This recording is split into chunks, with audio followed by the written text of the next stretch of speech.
April 26, 1937. The Spanish town of Guernica falls beneath a storm of bombs. Not soldiers in battle, but women, children, livestock, life itself consumed in fire. It was not merely destruction, it was an experiment, a rehearsal for total war. And in the smoke and ash of that day, Pablo Picasso found an image that would outlive the fire. Guernica.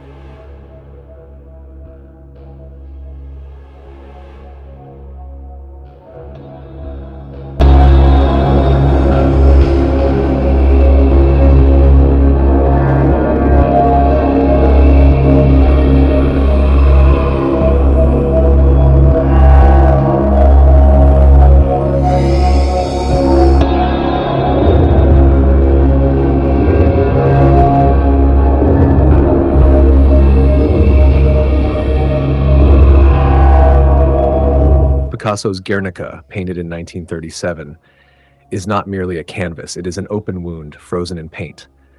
A battlefield of anguish, a black and white mural nearly 26 feet long where every line is sharp, every figure is screaming, every shape jagged like broken glass.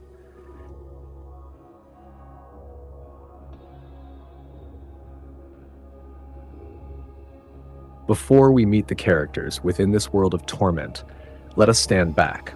Let us first feel the composition.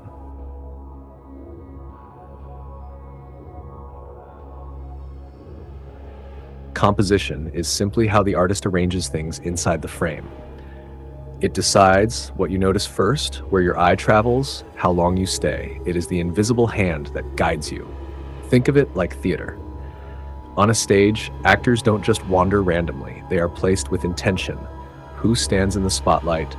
Who hides in the shadow, who gestures, who remains still. Picasso does the same on his enormous canvas. He arranges figures like actors in a tragic play.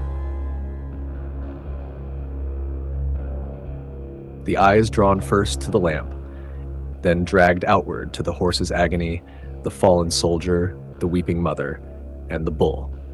The painting guides you, not by peace, but by violence. The lines push your gaze like waves crashing against stone. Look closer and you'll see that Guernica is built on triangles, sharp broken shards like shattered glass. Why triangles? Because a triangle is unstable.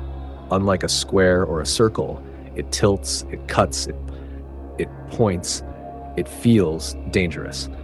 And Picasso wanted danger. He wanted us to feel as if the ground beneath our feet is breaking apart. Each diagonal line acts like a knife. It slices through the figures, tearing bodies apart, stretching arms, twisting faces. Even the light itself is triangular, piercing like a blade. And yet, this is not pure chaos. There is control. Imagine a conductor leading an orchestra. The instruments may scream, cry, explode, but there is still rhythm. Picasso does the same here. Beneath the screams, there is balance. Beneath the jaggedness, there is harmony.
Guernica is not a painting you simply look at. It is a battlefield, a frozen scream, a place where the innocent and the eternal collide.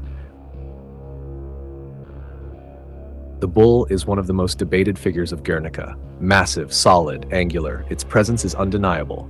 Its eyes are wide, yet its body does not scream like the others. It does not fall. It does not weep. It simply exists, a silent witness, or perhaps the very embodiment of brutality. Is the bull Franco himself? Is it Spain's eternal spirit, wounded but unbroken? Or is it the unthinking force of violence that crushes everything in its path? The bull is placed on the far left, almost like the pillar of the painting anchoring the chaos. But it is no savior. It is cruelly indifferent. Its body is made of sharp, jagged planes, and its head tilts back, as if surprised but not enough to intervene. The bull does not suffer. The bull does not cry. The bull simply endures. And that endurance is terrifying, because in war, brutality itself always survives longer than innocence.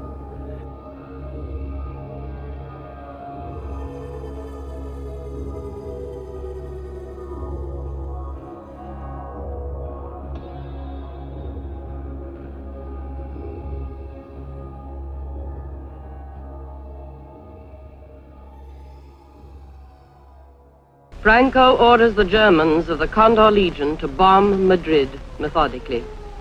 For the first time in the history of the world, the Germans use a new kind of warfare. They try to demoralize the enemy by systematically bombing the civilian population from the air.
A million inhabitants, 500,000 refugees. The cellars and the subways hold only 100,000 people.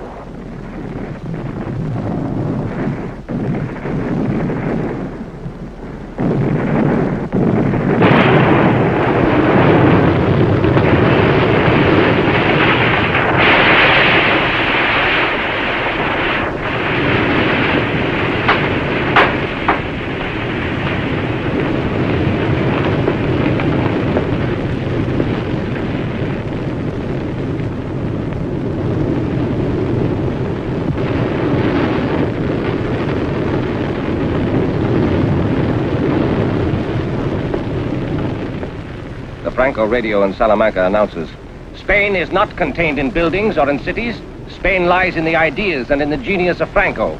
We are at war. We must go forward, even over our own dead.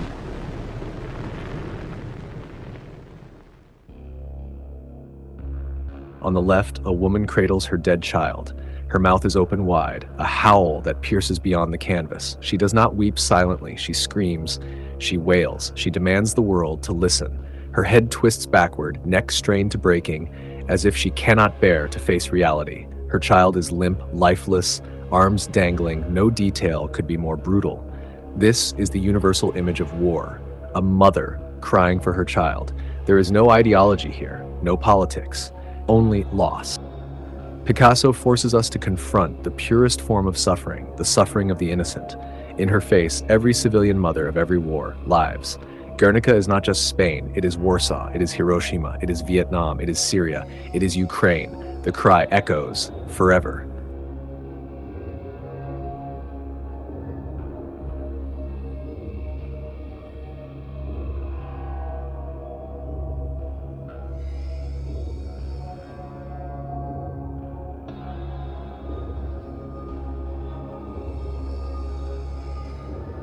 the fighting line, our cameraman is on the spot, securing the first sound film interview in the trenches. We are here, 3 miles from the capital of Spain. The town is under our eyes. It looks as if we could touch it. And then the deluge. Taking some of his pictures from a ruined building and some from an armored car, our cameraman secured this grim record of an attack on the village.